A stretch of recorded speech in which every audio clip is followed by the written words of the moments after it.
You think Navy SEALs are history's first elite warriors? You will see and learn something different.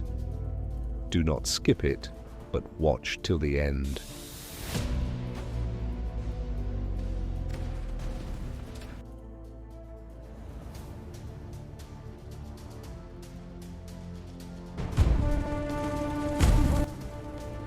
Before Navy SEALs, before Delta Force, before Special Operations even existed, there were these soldiers.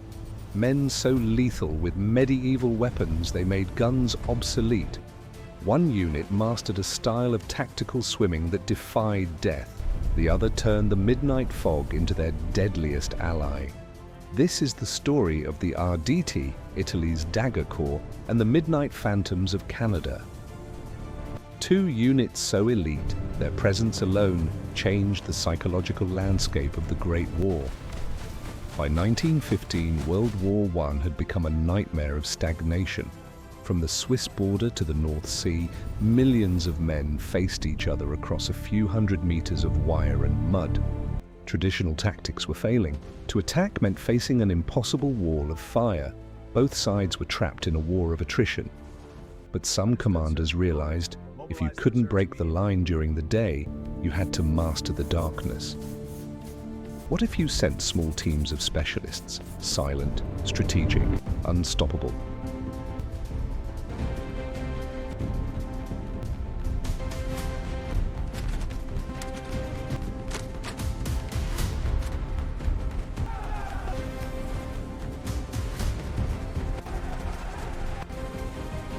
This vision would create two of the most elite military units in history, and they would change the rules of combat forever. The birth of the Corps. In 1917, Italy was desperate. After the crushing defeat at Caporetto, they needed a radical change. Enter the Arditi, the daring ones. They were volunteers, some the bravest in their regiments, others choosing the front over military prison. Their motto was chilling, either victory or we all fall together. In every operation they faced staggering odds. To them, extreme risk wasn't a disaster, it was their standard operating procedure. Training from the Middle Ages.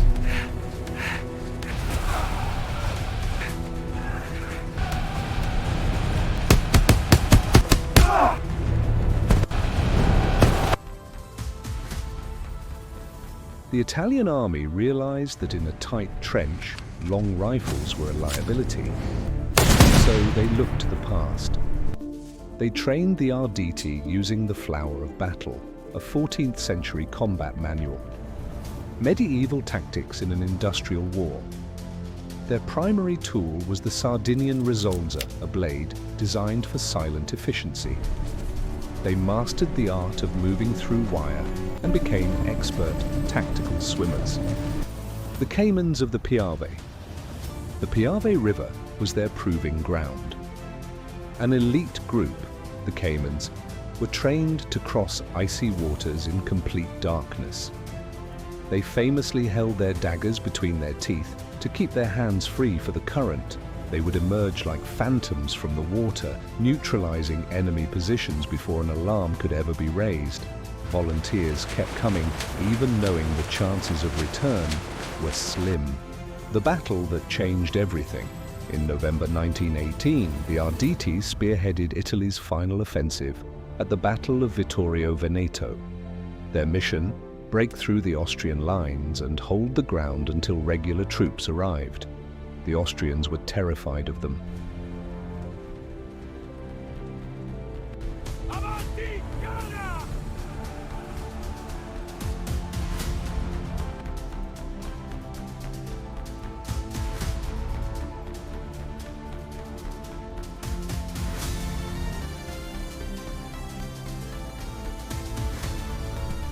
We surrender. Please don't shoot. We are unarmed. Look at us. Have mercy. Some units surrendered the moment they saw the Arditi's distinctive black flames insignia. They knew what was coming. The battle was a complete victory.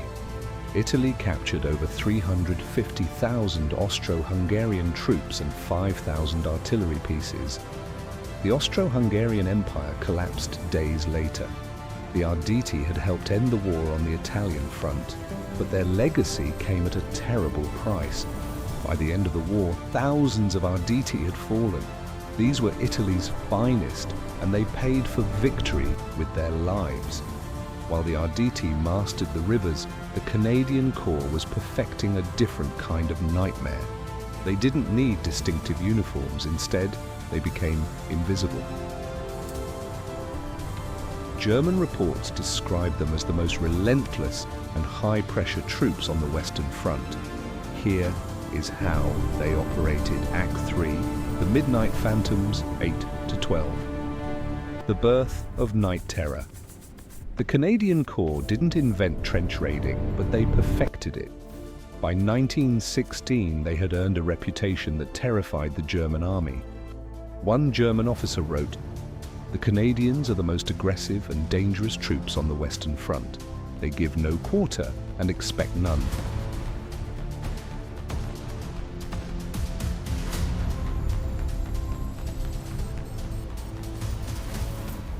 First, the camouflage. They darkened their faces with burnt cork or mud, the birth of modern tactical face paint. Next, they stripped away all identification. No dog tags, no unit patches. If captured, they were ghosts. They left their rifles behind and carried instruments of survival, hand-forged clubs and sharpened entrenching tools. These weren't standard issue, they were crude tools of necessity, more effective in a muddy trench than any modern firearm. The raid, leaving after midnight, they would crawl through no man's land for hours. Every sound could compromise the mission. When they reached the enemy line, they would wait, learning the heartbeat of the trench. Then they struck with surgical precision. They moved with a speed that left the opposition paralyzed.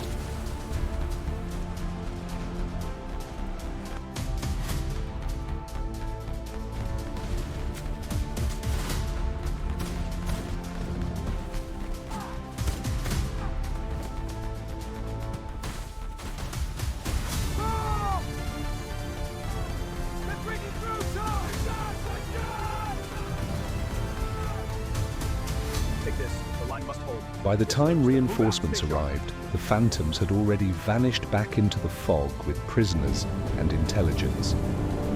The psychological toll was immense. Every night, the enemy waited in fear for shadows that might never appear. I have to hold them off! Stay alert! Don't let them flank us! Clear on the left. Moving up. Copy. On your mark. Right flank secure.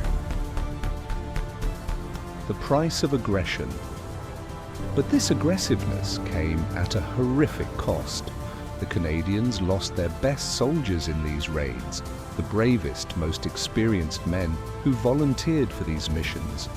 One raid on Vimy Ridge in March 1917 resulted in over 680 Canadian casualties. Many of these were the elite raiders, men who had survived dozens of missions, only to fall in a single disastrous operation. The Germans, recognizing the valor of their fallen enemies, offered a 2-hour truce the next morning so the Canadians could honorably recover their dead from the battlefield. Even in war's brutality, there were moments of profound respect. The legacy. Today, when we think of Special Operations Forces, we think of Navy SEALs, SAS, Delta Force. But these modern units trace their lineage directly back to the Arditi and the Canadian Raiders.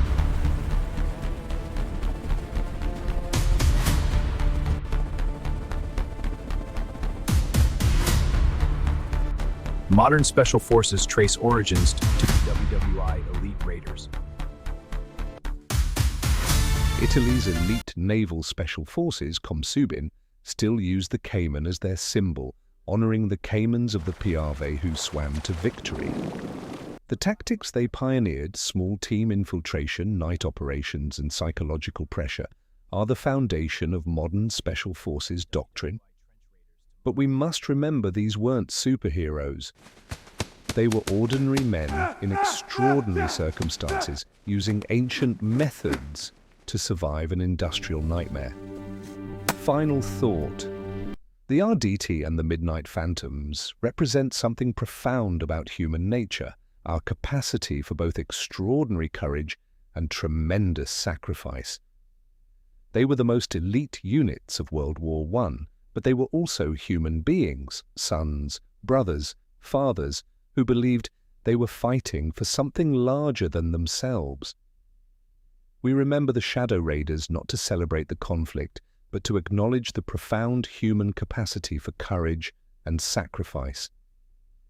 If you found this look into the shadow specialists of WWI fascinating, hit the like button and subscribe to LightWill Global. Which untold story of history should we uncover next? Let me know in the comments.